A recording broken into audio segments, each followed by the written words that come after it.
The word your brain fears before you even hear it. Fear doesn't begin with danger. It begins with anticipation, a shadow before the strike, a whisper before the scream, a single word before your mind collapses around its meaning. That word isn't shouted. It isn't violent. It isn't bloody. It's quiet. So quiet, your brain reacts before your ears process the sound. Psychologists call it a primal trigger, a concept so deeply wired into survival that your body behaves as if the threat is real even when nothing is happening. Your breath shortens, your pulse rises, your stomach tightens, your muscles brace. Not because the word is dangerous, but because long ago, the ancestors who feared it survived. You inherited their panic. If one part of you just tensed, if your mind suddenly tried to guess the word, that was it. That was the moment your brain responded to something it couldn't name. And that reaction is the reason the word works.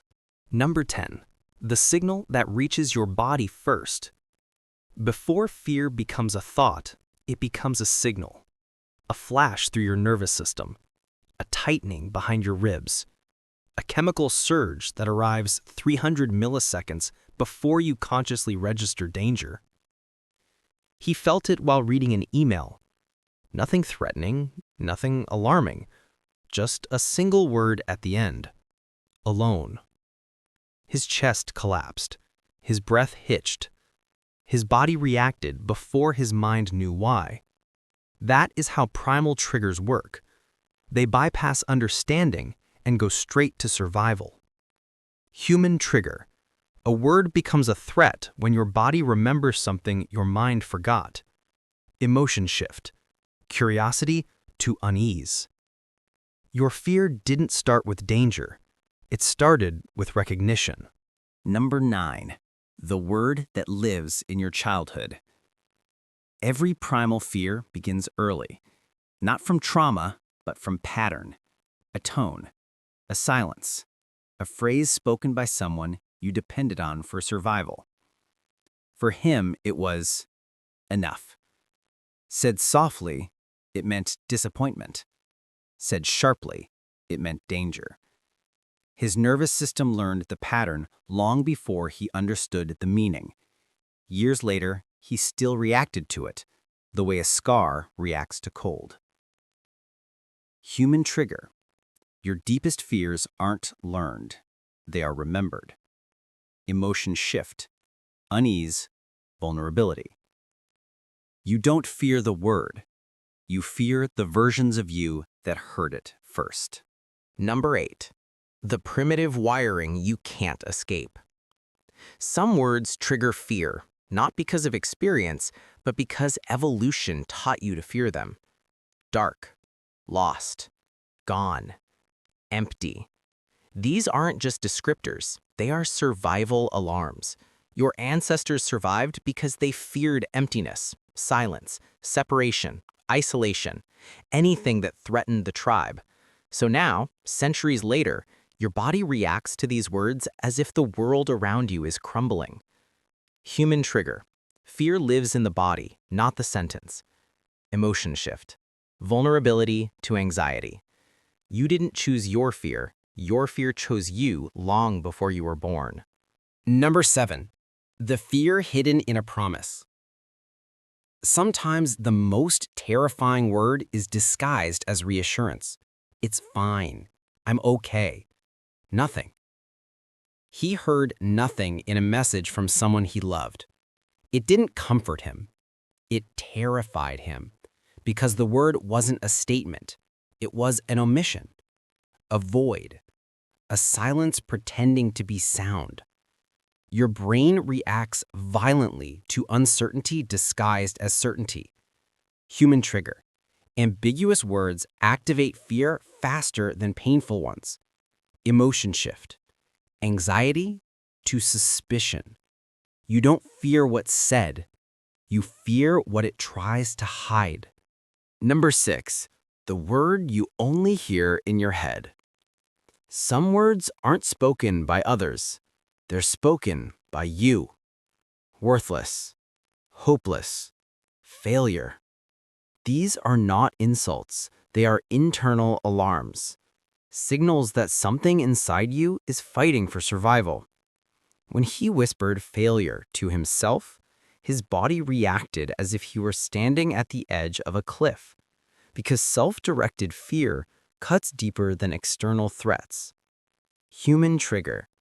The brain fears internal threats more than external ones. Emotion shift. Suspicion to collapse. You fear yourself more than you fear the world. Number 5. The word that steals control. Control is the illusion your mind protects most violently.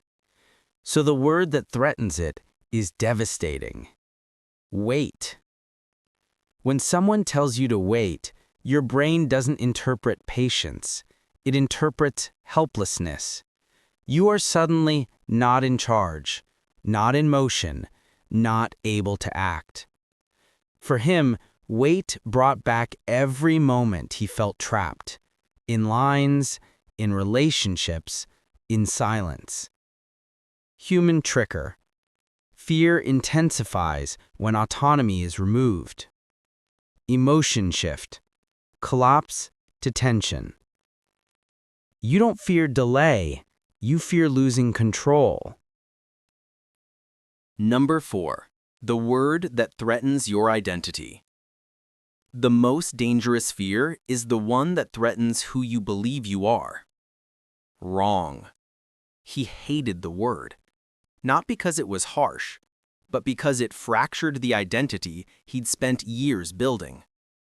You think you fear mistakes, but what you actually fear is becoming someone you no longer recognize. Human trigger. Identity is more fragile than truth. Emotion shift. Tension to panic. You don't fear being wrong, you fear becoming someone who makes mistakes. Number 3. The word that forces you to see yourself. Some words drag you into the mirror, even when you resist. Why? A simple question. A crack in the foundation. A demand for accountability. When someone asked him why, his mind went blank. His throat closed. His heart pounded. Not because he lacked answers, but because he feared the version of himself that might emerge if he answered honestly. Human trigger. Self-reflection is the brain's least favorite danger. Emotion shift. Panic to denial. You don't avoid the question. You avoid the reflection. Number 2. The word that holds a mirror to your future. Nothing triggers dread like the weight of possibility. What if? He read it in a message. What if you fail? What if you waste your time? What if you never become who you want to be? What if is not a question, it's a portal, a glimpse of futures you were terrified to face. Your brain reacts because uncertainty is a form of psychological pain. Human trigger. Fear grows in the space between options. Emotion shift. Denial to collapse. You don't fear the future, you fear the version of you who won't survive it. Number 1. The word that destroys you completely. The single most feared word is not violent, not loud, not cruel. It's a whisper, a void, a truth wrapped in silence. Gone.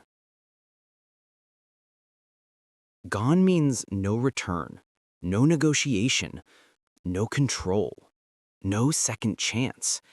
It is the death of possibility, identity, connection, meaning. When he read the word gone, his world didn't collapse. It emptied. And the brain fears emptiness more than pain. Human trigger. The finality of loss is the deepest primal terror. Emotion shift. Collapse to awakening.